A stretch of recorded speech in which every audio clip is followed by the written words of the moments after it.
What's raging, gamers? Welcome to Rage Quit Video Game Talk Show. How you doing, HenricK?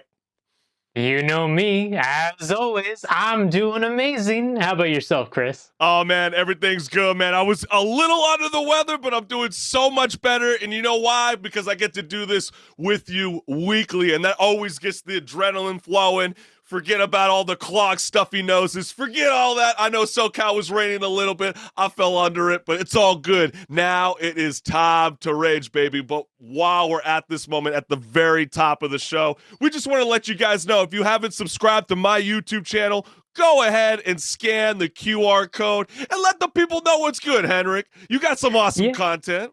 Yeah, I've got lots of things planned. I'm making memes. We're having some fun, We really are having some memes. About. I never realized how many people would be gravitating towards our channels over our reels and our memes, and so we can't thank you guys enough. We're having a blast.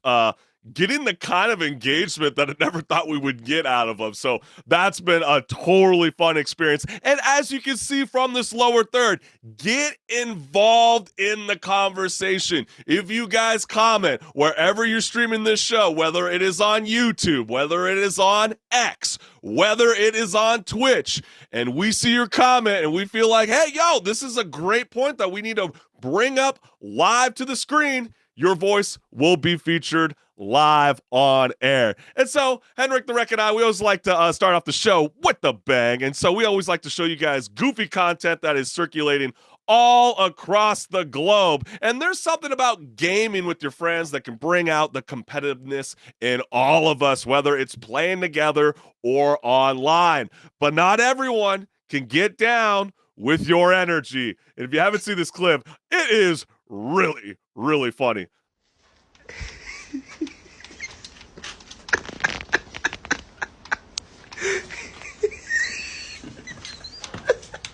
What's even better is I guarantee you in this friend group, they probably said, yo, this random person on our team, they suck.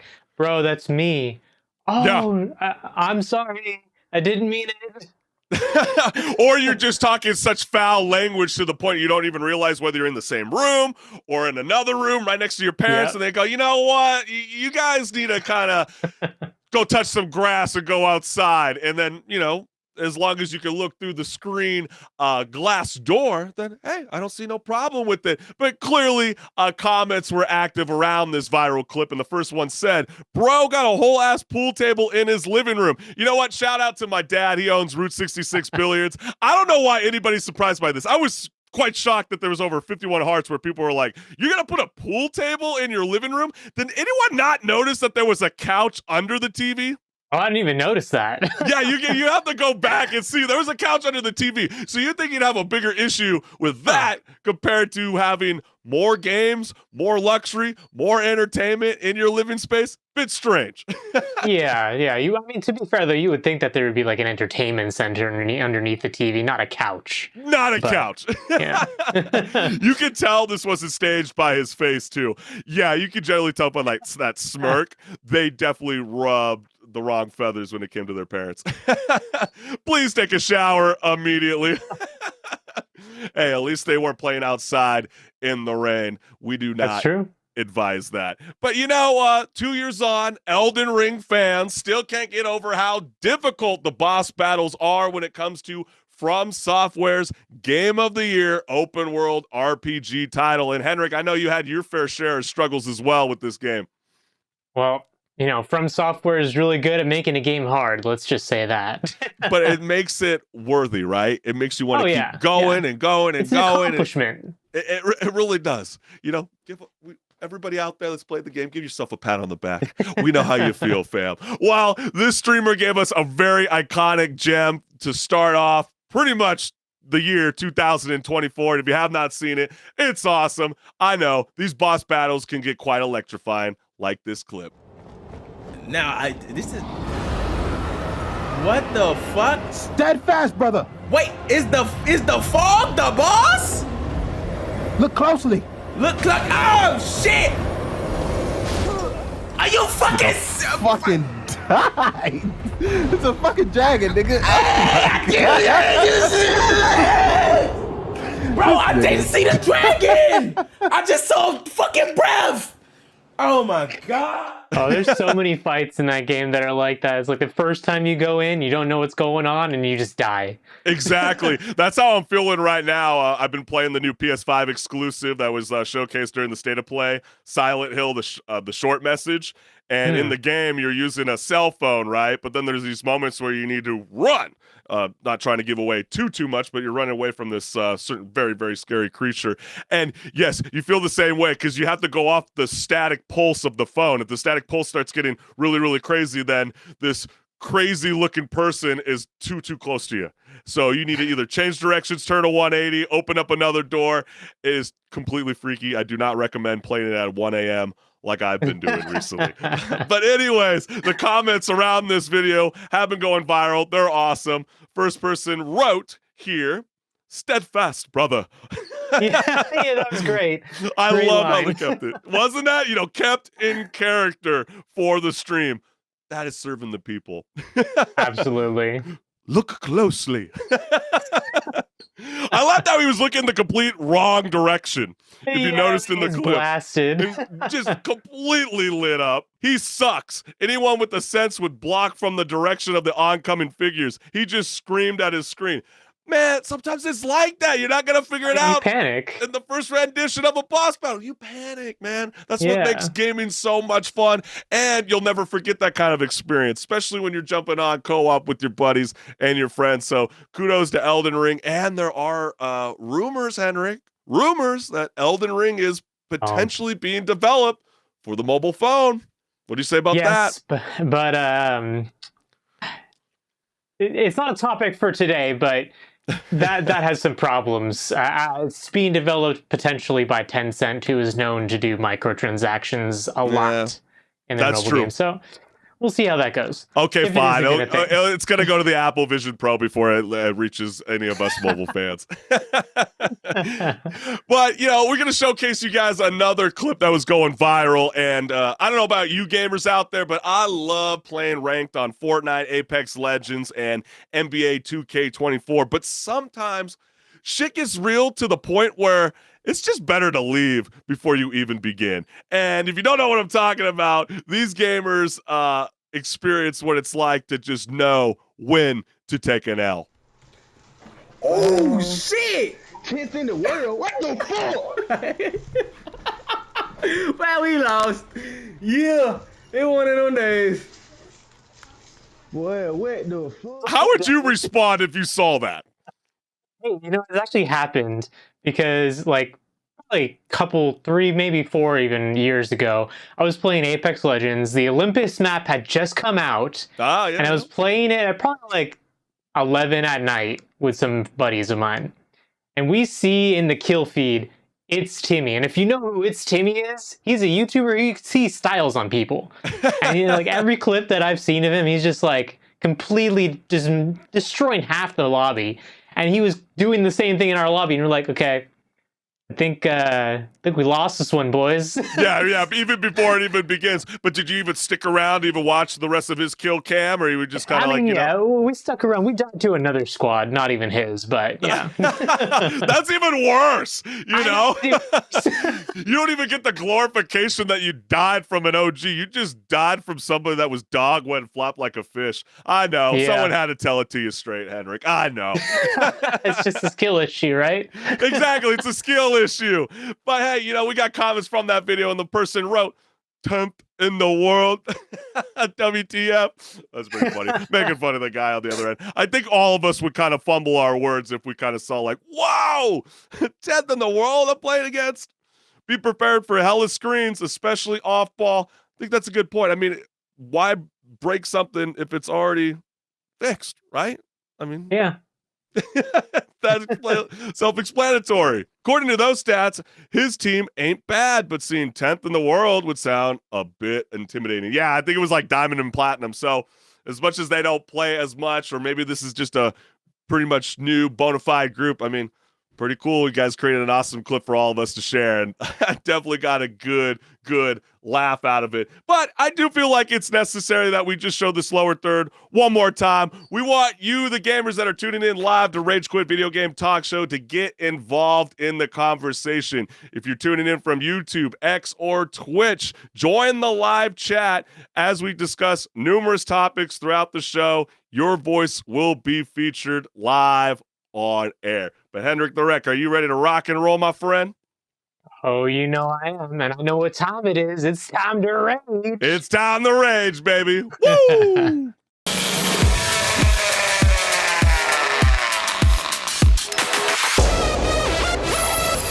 Hey everyone, this is Pause or Repeat. Here we figure out whether a game is really worth your time and money. Today's game is Suicide Squad Kill the Justice League. The new Suicide Squad game has been the talk of controversy since its first reveal. The game received so much backlash, in fact, that it was delayed. But did the delay make a difference, and is it a good game? Let's first take a look at the gameplay and see.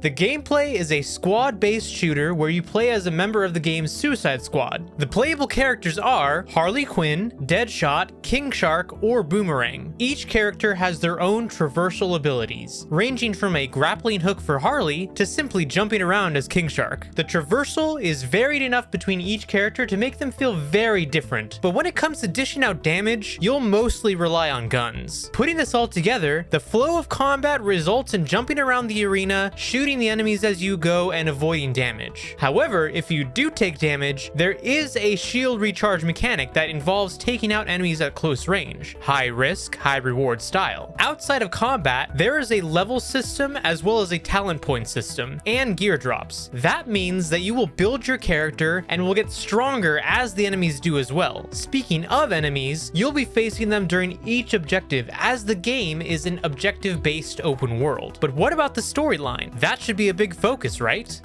The story, of course, follows the ragtag team of the Suicide Squad. They are taken out of their cells and thrust into the city of Metropolis, which has been taken over by Brainiac. The Justice League has been turned and is now working for Brainiac. As there are bombs planted in the heads of each Suicide Squad member, they have no choice but to fight if they want to stay alive, even if it means they will have to kill the Justice League. Each character brings their own personality, and somehow they manage to work together. But now the question still stands. Pause or repeat? Yeah, we're talking about the game that is all about killing the Justice League, but somehow people, I don't know, they don't read the title or they just decide to gloss over it. Yes, you are killing these characters that a lot of people really like because they have a childhood connection to them or whatever it is. Exactly. We've known this title for years. It's not like they just magically showcase the title of their most recent installment 6 months, before the release of the game. Exactly. And this game is written from the perspective of these criminals, the Suicide Squad. They're not good people, and they don't like the heroes, so of course the deaths that they are written into these heroes, they're not good deaths. They're not glorious deaths. No. I guess I got to speak for the people online, HenricK. You can't go there, man, because, we've been developing reels. We've been developing memes, trying to engage conversations online to see how people were feeling. And you know what the number one complaint that I kept seeing and receiving on my end, HenricK, was? What's that? That the Justice League didn't die honorably. How is that? How could that truly be the case? Were you dissatisfied? I will say, if anything, the thing that I will critique about their deaths is that, if you're in the middle of the fight, you're really shooting them down, and then it's an anticlimactic death. All of a sudden, a cutscene plays, and they start bantering. There's never really a moment for the evil villain, which is really the inside of the heroes at this point because they're being controlled by Brainiac. Exactly. They never get that moment to be like, you beat me. There's none of that. So you kind of felt like it was cheap because, the alien supervillain Brainiac invades, Earth, takes mind control powers on the Justice League. And so what you're saying is, correct me if I'm wrong, you just kind of felt like some of the cutscenes should have just kind of broke away from the Superman being mind controlled from Brainiac, and so we could have at least got somewhat of a human level from the likes of Superman, Green Lantern, even Wonder Woman, The Flash, and so much more. Yeah, no, because I think it would have been written better, and people probably would have actually enjoyed this more if it was like at their last moments of breathing any life, they break out of control from Brainiac and, you know, have a moment as the Justice League character once again. I mean, there's even a moment when Princess Diana, Wonder Woman, she has Flash on her lasso, and she's like, "What are we gonna do, Barry? What do we do?" He's like, "You have to kill us, Diana. Yeah. You have to kill the Justice League." But didn't you feel that, though? I mean, that was cool.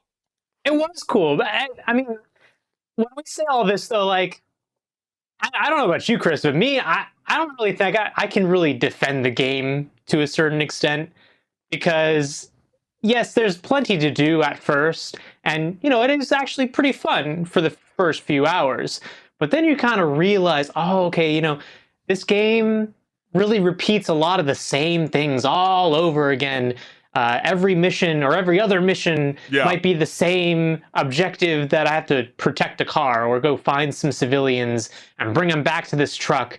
And are you really gonna blue ball us as the gamers with the ending of the game? Like, you're gonna say, oh yeah, we're not gonna finish the story because we want to put it in our live service model, and we're gonna charge you more for it, of course, as well. Hey, you're telling me that basically you have the story all figured out. And I mean, granted, they took like 7 years to make this game, so they definitely had the time to flesh out the game and make a full-on story.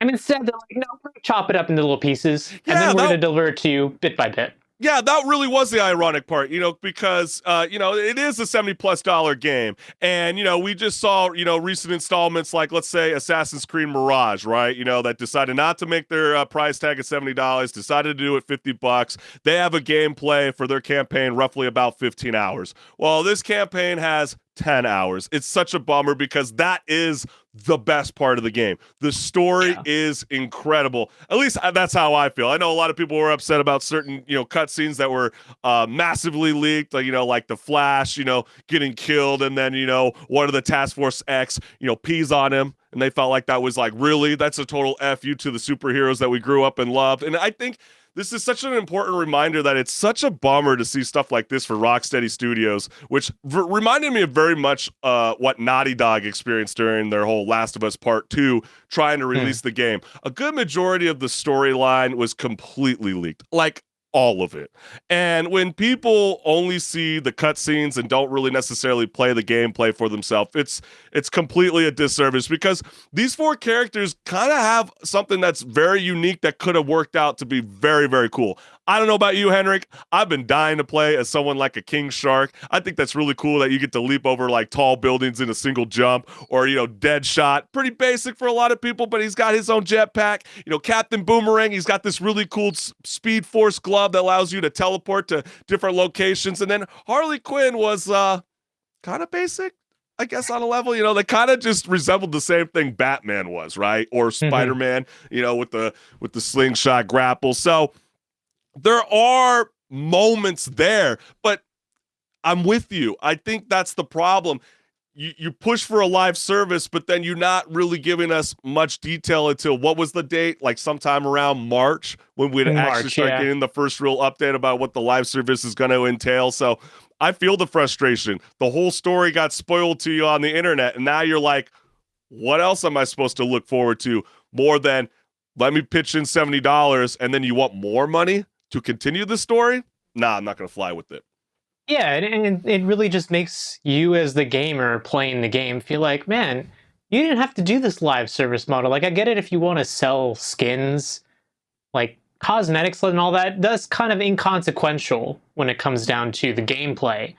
But when you're trying to divide up the story and then feed it to us later, either that's because you didn't finish the game, actually, even beyond the delays and the amount of time it took to develop the game itself, or you just decided, screw you guys, we want to make more money, so instead we're going to Well, it's feed it to you absolutely bit by about the bit. money. And it's absolutely about the money. And, I'll give Yeah. you guys a little bit of a teaser that's going to be coming up later in the show. HenricK and I are going to be discussing breaking news where, there is Disney now joining forces with Epic Games that did a $1.5 billion equity stake into creating an entertainment universe with them. You also got over 500 studios that have all committed to creating more live service games. Why is that the case? Because you look at the likes of Electronic Arts, for example. Last year, 73% of the revenue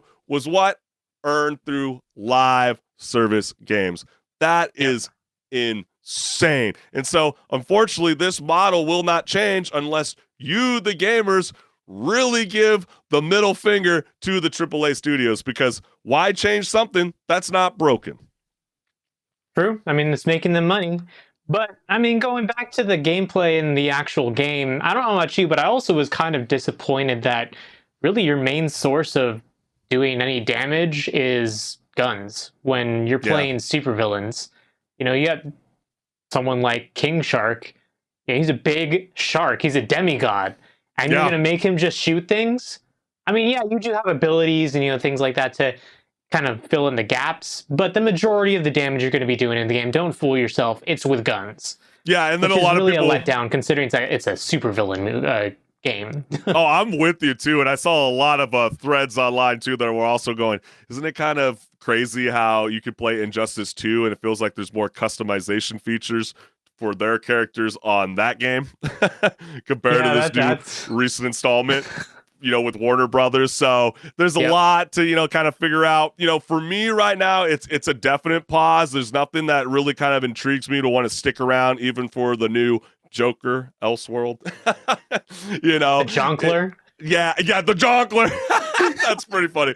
Yeah, exactly. There's nothing that's really kind of gravitating me right now, unless, the live service implemented more story-based, but it's not necessarily what I'm seeing as of right now. But hey, HenricK, what are you vibing with? I kind of have a feeling I know what you're about to say.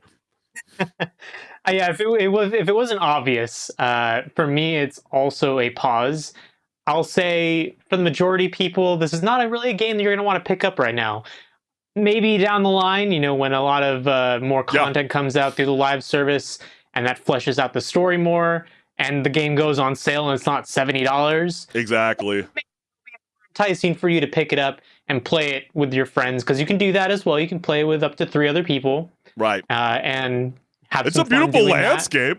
I mean, who hasn't want to run around Metropolis? I don't know about you, but it's a blast, and you're gonna have fun with that. And I guess the last final note, I guess we got to hear from you guys, or you, HenricK. I don't know about you, but a lot of DC fans felt like this game was filled with wokeness. Did you hear about any of this? Because of an LGBTQ plus flag? Really, bother me. I didn't even see the majority of the decorations on the walls as I was speeding past them. As they're mad at a rainbow. They're mad at a rainbow. I mean, it's just crazy that you got certain people that come in maybe to stir the pot with their quote unquote agenda, and if that's the only thing that they're worried about, then just take it for what you will, gamers. They probably haven't played the game yet. But hey, you've heard from both of us. It's a pause, but stick around because Rage Quit Video Game Talk Show's got so much more left here. So enjoy the ride, fam.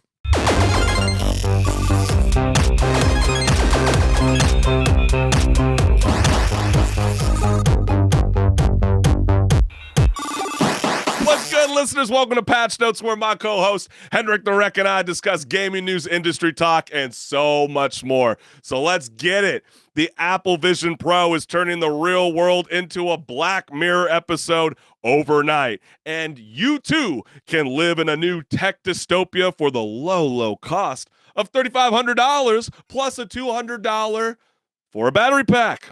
Apple's new VR and mixed reality headset generated a wealth of dystopian images as influencers took the premium device out for a spin in the real world after its launch. And wow.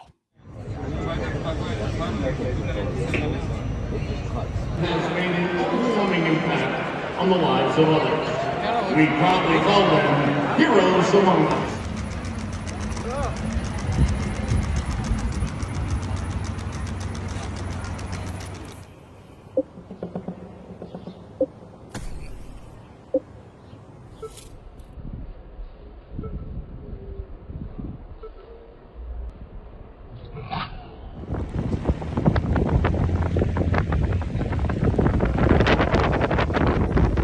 I'm in the middle of Times Square. I've got my virtual keyboard here. I've got Apple TV there. I got YouTube Safaris open here. And it all kind of works. Like this, what I've got going on right now, this is wild. That combination of a Tesla Cybertruck and an Apple Vision Pro with the police officer pulling you over. Yeah, with autopilot on, I'm sure. Oh gosh, I didn't even think about that. What if it was self-driving? Oh my gosh, what kind of world are we living in? This is very, very scary. And I know the United States did make an important message. Guys, please don't be driving while you're using your goggle device. But comments were especially active all across the world with a lot of these viral clips going public. With the first one here, it's sick, but it worries me. Are our lives going to become this? Eyes attached to a device 24/7? Kind of feels like that already, but maybe it might be more. Soon, everyone's place will look like this. Or what did you want? Everything in virtually. Yeah, filling everything virtually. Oh, you wanted to sit down? Beanbag. I have this folding chair. Here you go. Yeah, exactly. Where can I find the folding chair? Yeah, thank God you can actually see through the Apple Vision Pro.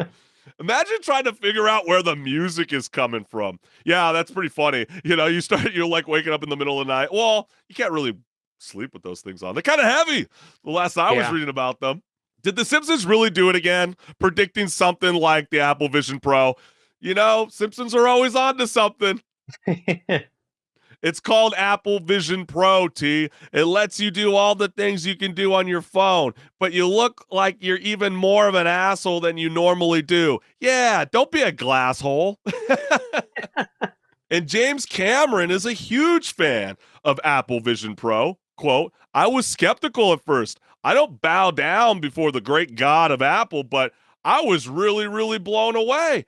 And, when I read that, I went, great God of Apple. So I wanted to actually check out that article from Vanity Fair. And he said, quote, I would say my experience was religious. Religious, HenricK? Oh, okay. So the Apple Vision Pro is being hailed as revolutionary and slammed as digital fentanyl. What's your initial reaction when you're seeing these people in public? I'm not getting it. It's way too expensive. You kidding me? Okay, well, let's say it was affordable. Okay, even if it was affordable, what is the first thing you think of when you see someone like this just talking to you? Coming up, hey, I'm looking for this place. What is this thing on your face? Why are you not talking to me like a normal human being? Well, you basically have a tramp stamp on your forehead that's essentially saying, rob me. Yeah. That's kind of what you're doing right now at the moment. I mean, when you have a $3,500 plus tax, it's probably more like $4,000. Oh my gosh, I can only imagine how kind of scary it would be to kind of even want to use that product in public at the moment. But, by contrast, strapping a computer to your face makes you feel awkward the first time you try it. But this hasn't stopped tech companies from pursuing augmented reality. Just to take a look back down memory lane, we had Google Glass. The Google Glass. Remember these? This definitely got a lot of people very excited. It was forever associated with the blogger in a shower. I don't know if you remember that. Yep. So, I mean, I think the Apple Vision Pro could be actually something very profound if it can get closer to something like this, a little bit less heavy on the head. Yeah, I mean, this is a lot less intrusive. You're actually interacting with someone through their eyes, and they have just a little bit bulkier glasses. That's about it. Exactly. Or does anybody remember this gem? The Oculus VR co-founder, Palmer Luckey's cringy Time magazine cover, which became an internet meme. We haven't quite seen the Apple Vision Pro being used toe deep in the sands as of yet. So we're waiting. Someone's working on it. As Someone's we working speak, on I'm sure. Oh, they're watching our show right now, right? Yeah, yeah, exactly. And I do love that Palmer Luckey went on his X account, had some fun, made a laugh about himself, comparing himself with Apple CEO Tim Cook, which has never even been photographed wearing a Vision Pro until this month for a Vanity Fair article. And as you can see, it feels very dystopian. Yeah, it definitely does. It's kind of like people are on one fence or the other, though, where like some people are like, oh, this is really cool. It's kind of like Ready Player One. And then other people are like, dude, why are we doing this? Like, why are we subjecting ourselves to more technology to strip us away from reality? I think because it's fun. Who doesn't like fun? I'd be down with it. I mean, if it could get Fun, more but there's enhanced, only more so much you can do with this, right? Oh, I thought you were about to do that whole cliche thing where there's only so much time in our life. You know, there's only so much. I thought you were about to go there. I was like, really, dog? Really on a gaming show? Stop it with that nonsense. You better knock it out, girl. But, you know, we did show you guys some clips, viral clips going around with people walking in public. But this video I'm about to show you really entails what the Vision Pro can offer for you. And I actually think it does a better job than a lot of the actual ads Apple are running currently. So let me show you a demo that was circulating on X. I'll show you a couple more things. Got the messages again. Got music set up here. Big screen TV set up on my wall. Gordon Ramsay showing me how to cook above the stove. Notes right here for some groceries. Can walk around freely. Here's what it looks like when it's on. Hey, how's it going? Oh, hey, catch. Thank you. And as we walk around the house, everything stays pinned exactly where we left it. I thought this would be perfect for me, HenricK, because I could really utilize a Gordon Ramsay above the oven because I can only put a minute 30 on my Hot Pocket. You know, me trying to cook for you. Sorry.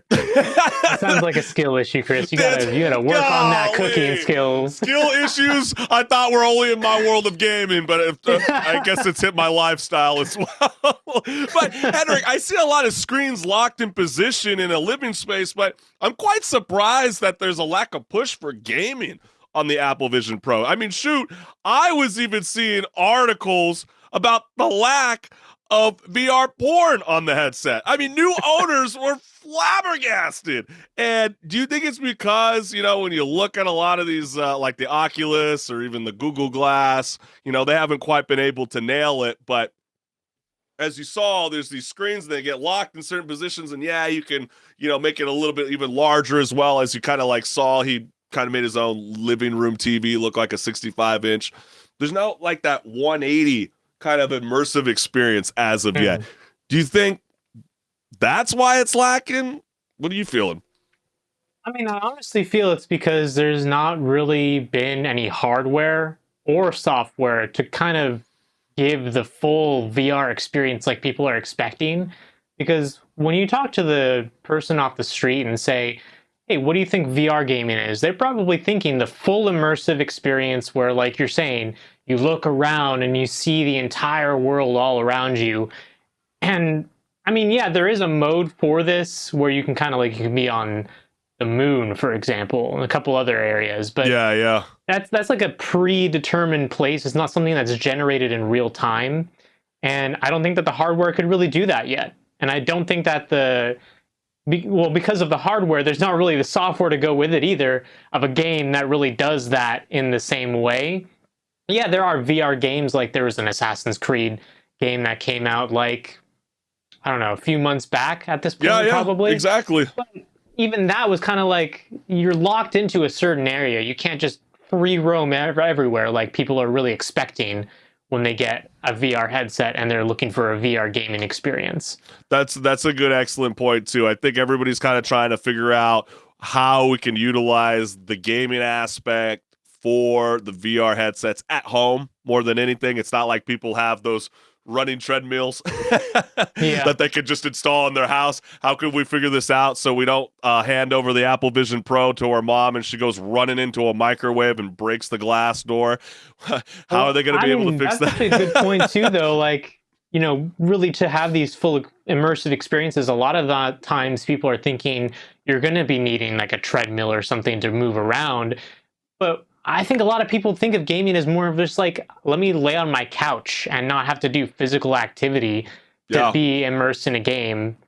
Maybe if there is like what some things have done too, where there's like a full brain link to just kind of make it feel like you're doing the physical activity, but your body's not actually, then maybe that'd be more enticing. But that's still science fiction at this point. Or like wait until they start implementing like something along the likes of Call of Duty Zombie in Apple Vision Pro, where you can scan your house or you can scan like a certain parameter and you can analyze the door, the window, or whatever, and you can have that classic arcade mode in your living room. There's gonna be like endless possibilities. I mean, I think that's the cool part that a lot of new owners are saying, is that it's the fact that you don't have to take off the goggles and go, oh, what? Oh, hi, Sue. You can literally put the goggle back on and you can see even beyond the screen, which is really, really cool. And I know if people are like immersed in watching a TV and someone walks towards you, they kind of like fade into the screen. So it's not like someone could sneak up on you. So those are like a bit of those kind of moments where people are kind of celebrating. And yeah, it's not quite perfect. It's not quite there yet. But hey, are we seeing the future of gaming? Let us know what's good throughout the show. We'd love to hear from you guys. But HenricK, let's go ahead and start to switch some gears. I know a lot of fans were very pleased to hear a potential ruffles going on in the industry. Oh, yeah. So it would seem that the Last of Us series co-creator Neil Druckmann has an idea for one more story to tell in the series.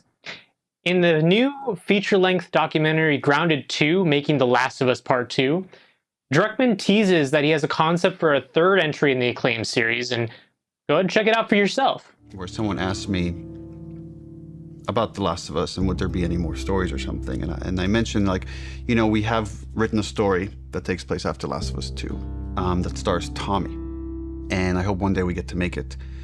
And the headlines across the industry were like, Naughty Dog has outlined Last of Us Part 3. And that's actually wrong. It was always a small story. It was never like a full title. At the time, we had higher priorities at Naughty Dog, was like to fix our pipeline, to fix work-life balance issues. Just based on where we were, I didn't want to prioritize this story, so that story was shelved. And I still believe one day it will see the light of day. I don't know if it'll be a game or a show, TBD. Gamers were quick to post the news online with the following comments. Yeah, they were, man. First comment we got here is, it doesn't feel like we could squeeze more money out of this story.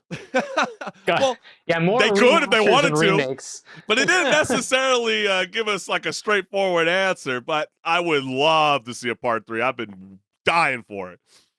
I do need to see where Ellie and Abby end their stories. Both games have been some of my all-time favorites, so I need that third game. I agree. It really left to this very, very strange cliffhanger, and then when you show up to the house and nobody's at the house, you're like, come on! We're really going to end the game like this? Ellie gets a replacement arm that is Joel's, and sometimes he takes control. The cybernetic Last of Us Part 3. Gotcha. It will break records like Part 2 did. I believe so too. It really would. Oh, I have no doubt in that it will do that, because there's so much hype around this series between the games and now also the TV series. Exactly. Especially when they're starting to showcase more and more of the casting photos and reports that they're about to get shooting this month. Very, very cool. I'll be hesitant to buy after the last one. So yeah, there were people that weren't vibing with it because it didn't match their social or political views. Boo-hoo. Sorry. It's still a great game. And last, Neil also said The Last of Us Online was happening, so take this with a grain of salt. Very, very true point. So, HenricK, it's like, how would you like to see Tommy's story play out after the events of The Last of Us Part 2? He was suggesting a movie, a book. Would it work out as a game? I think considering it's not had a precedent of a game yet, it could probably do well as a movie or a TV series. But I feel like if they don't want to invest in that, even a book would probably be good. But at the same time, a lot of gamers don't want to go sit down and read a book. They want to actually play the game. So Well, maybe that I'll might still be prefer a a game version of that. because I know there are like rumors, like no one really knows what the next IP is going to be for Naughty Dog. You know, they've done like an Indiana Jones style. They did do the zombie apocalypse pandemic kind of style game. Now there's reports that they want to kind of do a space shooter.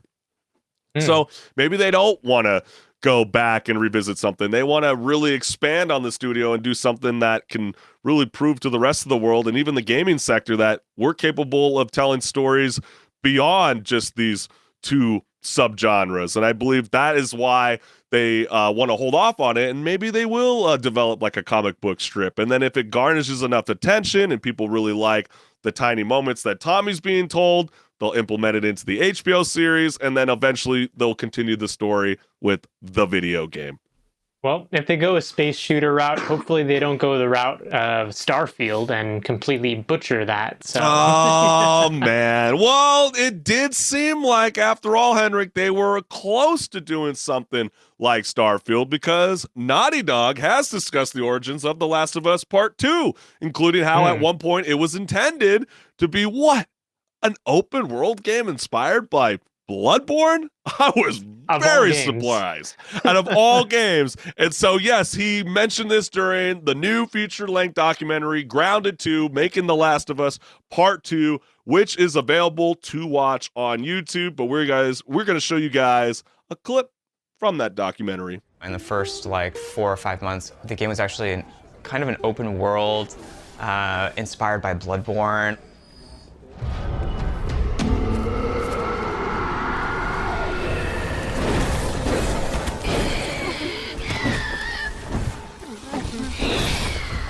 And it was purely melee focused, it was all hand-to-hand combat. We started out making it as different as humanly possible from the first game as we could, and then kind of dialing it back. The open world thing didn't work with the story that we were trying to tell and stuff. The Last of Us Souls-like confirmed? Well, not quite. I mean, but could you imagine playing in an open world where it was only hand-to-hand combat in The Last of Us? I don't know if I would have vibed with that. I mean, the gunplay is some of my favorite. It would be an interesting take, that's for sure. I mean, it would basically be like that level in The Last of Us 2 in the city, I'd imagine. Yes. Just the whole game would be like that, you know? I don't know about there you, would be no HenricK. guns either. Yeah, exactly. Like. And I don't know about you, HenricK. That was probably my least favorite part in The Last of Us Part 2. They tried something. I'll say that. They That's tried true. something and it kind of didn't hit for some people because they want to have that linear storytelling delivered to them. And when you are putting something in an open world environment instead, the character doesn't get to tell the story in the same way because the player has to fill in the gaps with the story. That's true. And I guess that is kind of the fun, interactive, new approach that Naughty Dog was trying to do a bit different compared to, their, last IPs like, Uncharted, for example. So you got to give them kudos for trying to do something different. But I don't know about you guys. I'm excited for a potential Last of Us Part 3, but let us know what's good. Would you be vibing with something that Naughty Dog would eventually, potentially do? Let us know what's good. Yeah, but hey, let us move on. And, Naughty Dog did mention an online game, but there's always been this, stigma around live service games. Let us know what's going on, Chris. Yeah, absolutely. Because if you were hoping that we would get fewer live service, always online games moving forward, well, I hate to break it to you. Bad news. A new game industry survey by Griffin Gaming Partners and Rendered VC have came out with a new survey that revealed that over 500 studios around the world are currently working on or maintaining live service video games like Diablo 4, Suicide Squad, Kill the Justice League, and Fortnite. And as you can see right here, live service dominance. 65% of the studios actively work on and 30% plan to release regular update for their games, highlighting the industry's shift towards a live service era. How you feeling? The Darth Vader. Yeah, I know, right? Yeah, it's bothersome for me, you know, because I really do love my single off video games, and you know, who knows whether, you know, the model could sustain moving forward if you're gonna do live service games for $70+. But you know, however, not all gamers were thrilled to hear the news about a majority of the studios putting their focus into live service, always online games. So we're going to go ahead and get ready to showcase the comments. Very first one reads, how do we escape this era of live service? I mean, I love some live service games, but like, I don't want everything to become that. It's tough because when you see from Jeff Keighley, for example, the host of and creator of the Game Awards, 73% of EA's revenue last quarter, not the whole year, last quarter, came from live service games. I spent $30 on Pal World and have gotten more than my money's worth back in return. I watched people play Suicide Squad for about an hour or so, and I still feel robbed. Gaming is more than AAA titles. Studio known for making great single-player experiences is tasked with making a live service game that ends up as nothing more than a shadow of the previous work. 4 games are listed right here: Suicide Squad, Marvel's Avengers, which, weirdly enough, excuse me, Suicide Squad received less than half the day one Steam users than Marvel's Avengers. And you remember what happened with that one, HenricK? As this person suggested, it shut down. I was actually kind of a fan of the Anthem's gameplay, but that didn't go anywhere. Was that because of the live service game and the infamous Fallout 76? Oh gosh, how much I wanted to love it, but it sucked so bad. Yep. Suicide Squad game would have been a 94 Metacritic if it wasn't live service and a PS exclusive. 99% of the haters never touched the game and or are hating because it's live service. I think one thing people forget when they ask for a game to be a live service is that it isn't as simple as, quote, just make content forever, end quote. The game itself has to be fundamentally designed to make you feel like you're missing out by not spending money or spending time. Very thought-provoking tweet. I mean, yeah, that's the whole thing. You know, live service, the benefit of it is that the game can continue to get updates moving forward. You don't have to be stuck with just the game as it is on day one, or the game as it is plus any DLC that comes out later, because the live service fills in the gaps of that DLC. The downside is a lot of these games that come out, they end up feeling unfinished because they're saying, we're going to continue it in the live service, and you just got to deal with that because we're going to do it that way. And the thing, it's like every game that comes out, not every game necessarily, but a lot of games that come out with live service models go that route because they want to plan a bit for the next like few months after the game's release. So they don't finish the game in the season 1 or the season 0 or whatever. They say we're going to put all that content for the next season or the next 2 seasons. Exactly. I think you're onto it. And, you know, a lot of them are not saying the M word. Metaverse.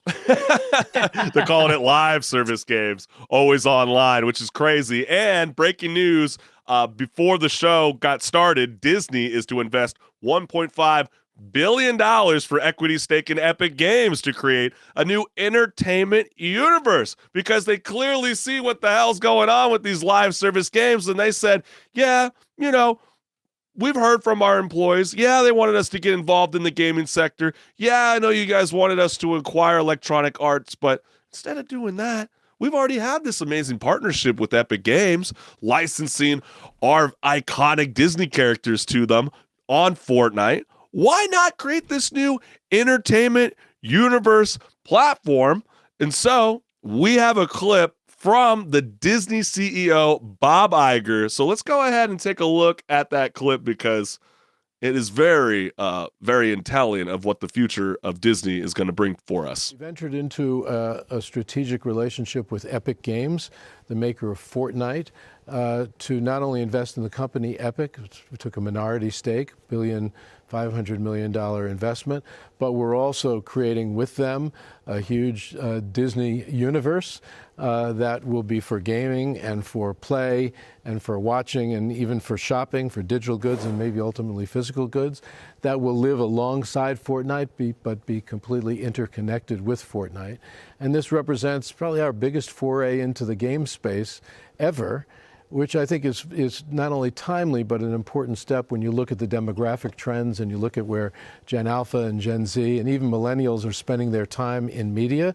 It's pretty dramatic in terms of the amount of time spent in games. In fact, almost equal to, in some demographics, or equal to or greater than how people are spending their time on movies and television. Okay, so we clearly just heard from Bob Iger. He's totally down with shoot 'em up games. So we showcased literally like 2 weeks ago a mod with Pixar, you know what I'm saying, versus some Disney characters. Oh, yeah.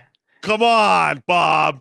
Make it happen. Can we get at least a Tekken, Soul Calibur-like, Disney fighting game? I would be all over this masterpiece. What would you make of all of this news, HenricK? Well, listen to the key words. Video games, shopping. They want to make the video game basically be an advertisement for their digital goods and potentially physical goods as well. So when they have that as their main goal for revenue on this, that means that, hey, maybe the game is not really going to be that fleshed out, or maybe it will be, because you never know. I mean, I guess, Epic Games of all the people in the industry would be the one to be able to host something like this, considering they have such a giant player in the industry with their title Fortnite.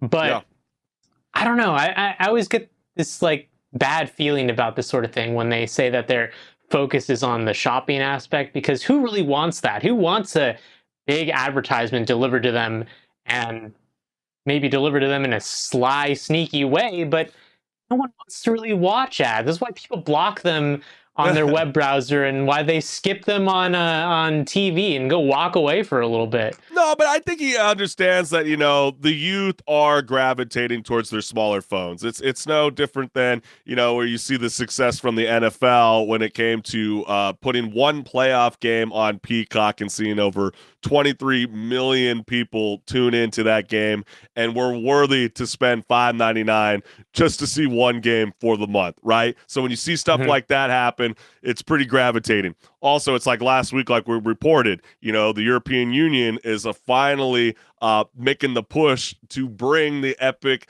Game Store app to the iOS device, which is finally breaking up some feathers. And so when they start to see a lot of this movement happening, that's probably what perked the ears of Disney, going, man, this could actually be something very exciting, a whole new, brand new revenue to come to our platform.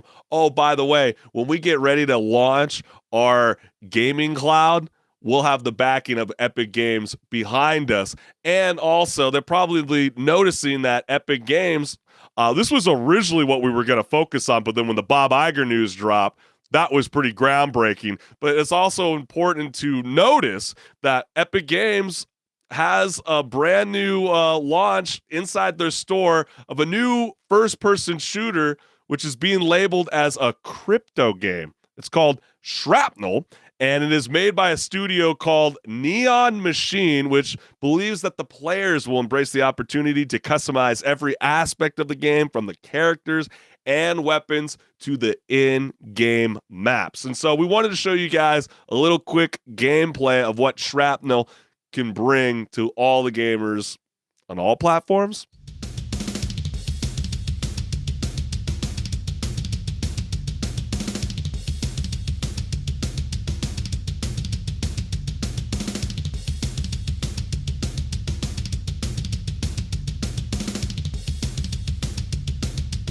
So as you can see, it looks like a knockoff of Call of Duty, but Neon Machine wrote the following about their blockchain game, which is here saying how we see the future. The world of gaming is changing, and we want to be a part of that change, from a AAA competitive gaming to player creation to true ownership and community participation. Shrapnel will help define what's coming next. We're not creating the metaverse, but we'll absolutely be a part of it. So what a very funny model to stand by.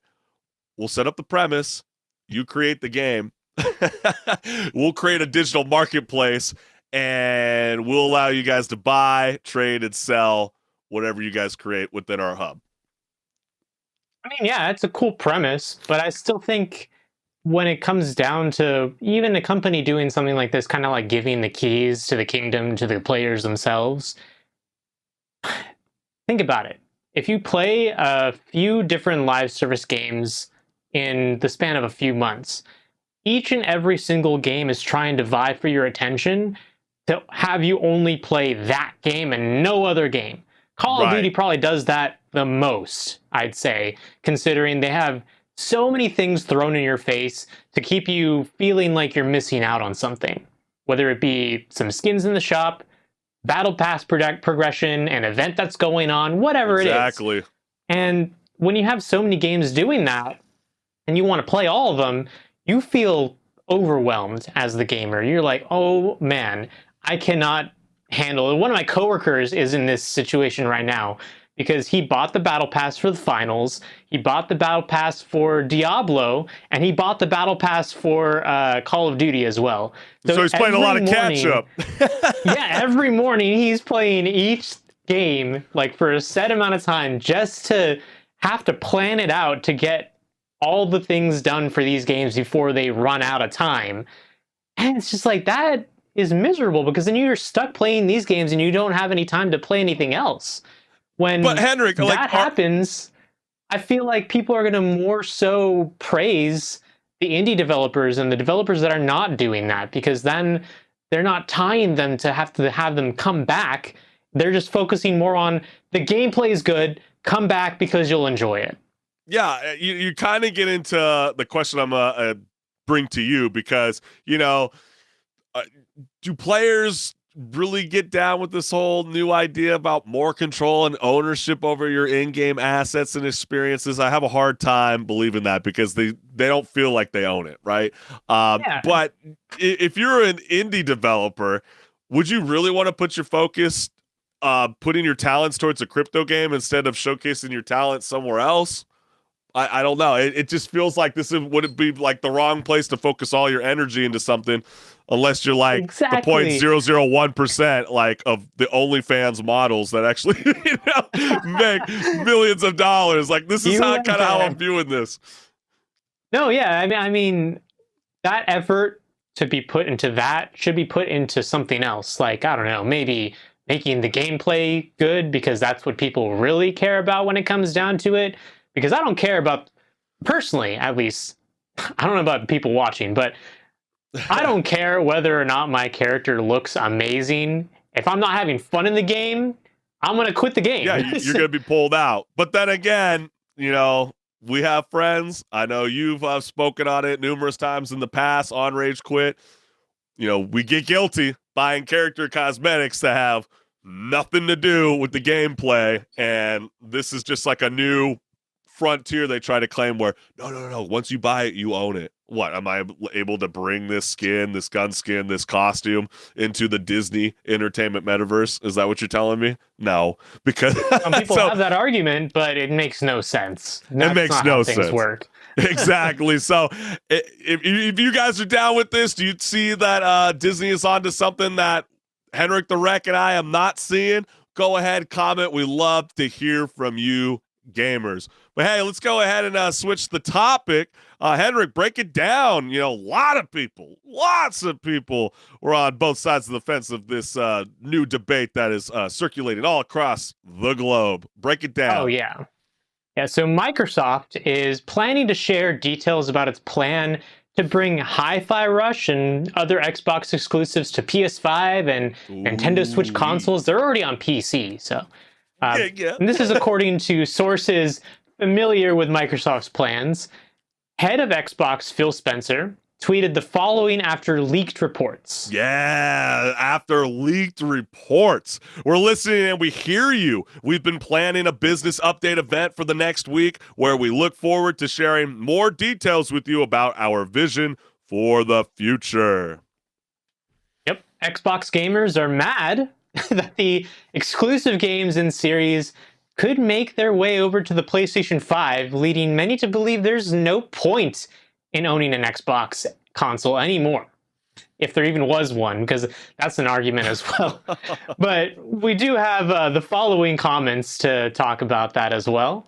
Bringing Xbox to multi-platforms will devalue the platform. Please don't. I've owned an Xbox since day one in 2001, but assuming the news is true, I just don't see the point of owning an Xbox anymore. Might as well get a PS5 and just wait for the Microsoft games. Making Xbox/Microsoft full third party will, in the long term, be worse for overall gaming. And keep in mind, I am basically a PlayStation fanboy saying this. Competition is good.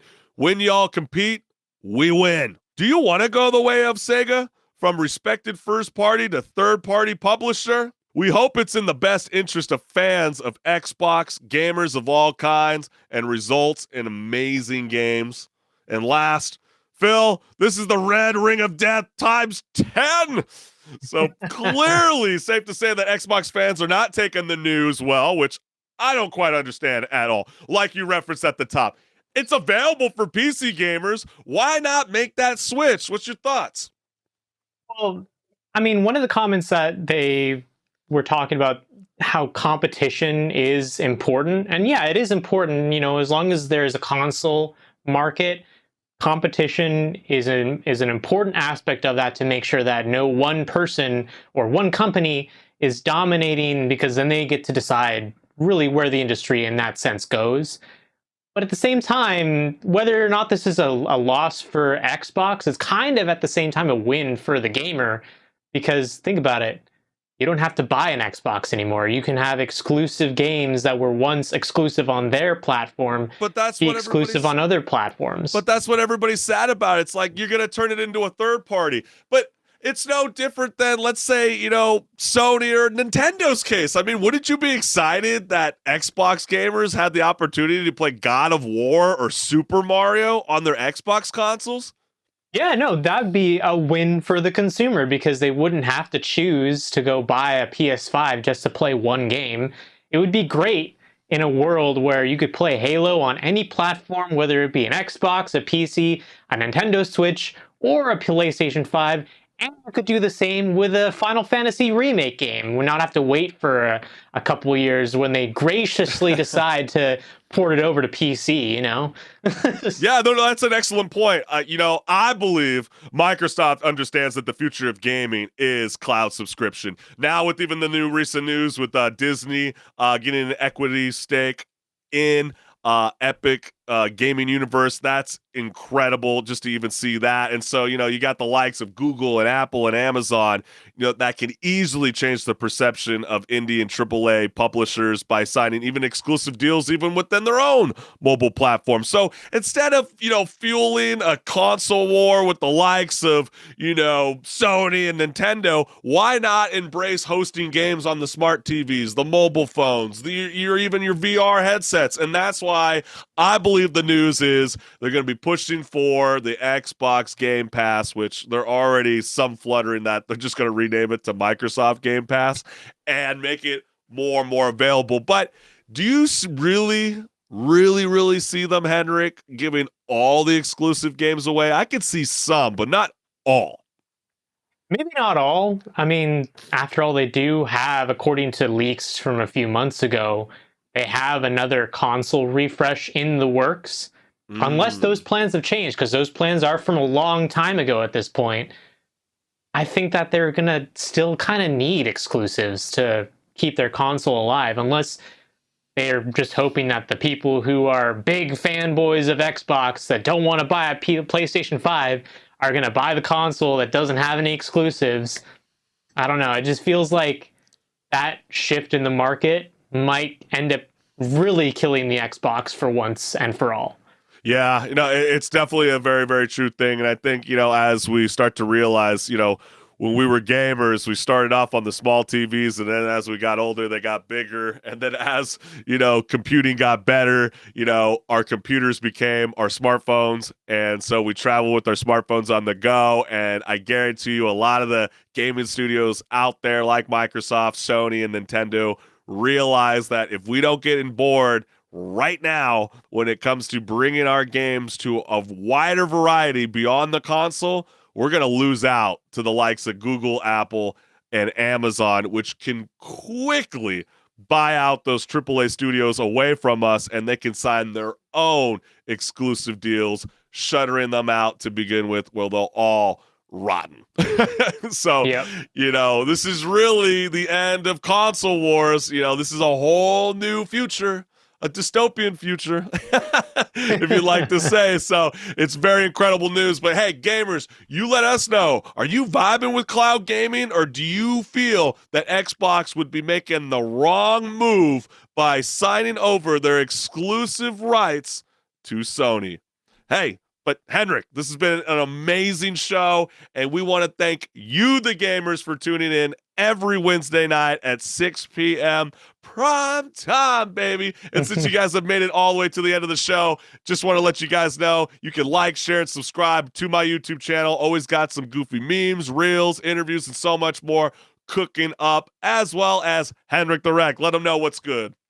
Yeah, so I post a meme every Monday, and it's about some game that's going on and trending, so stay tuned for that. But I also do post on Fridays either a series in Games to Play or In Development Soapbox, where it's either my chance to kind of, tell you about a game that I play regularly and really enjoy, or a game that's in development. It's not out yet, but looks awesome.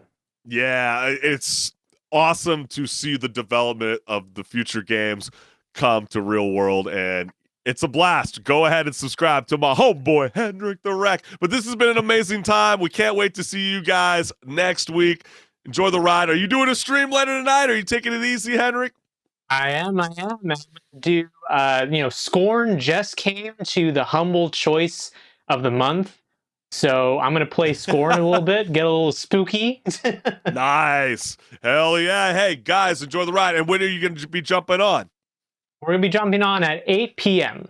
8 p.m. Pacific PST. Standard Time. Yeah. That's right. Go ahead and enjoy the ride on HenricK the Wreck's live stream. But for now, we'll see you guys next week with another episode of Rage Quit Video Game Talk Show. Peace. See ya.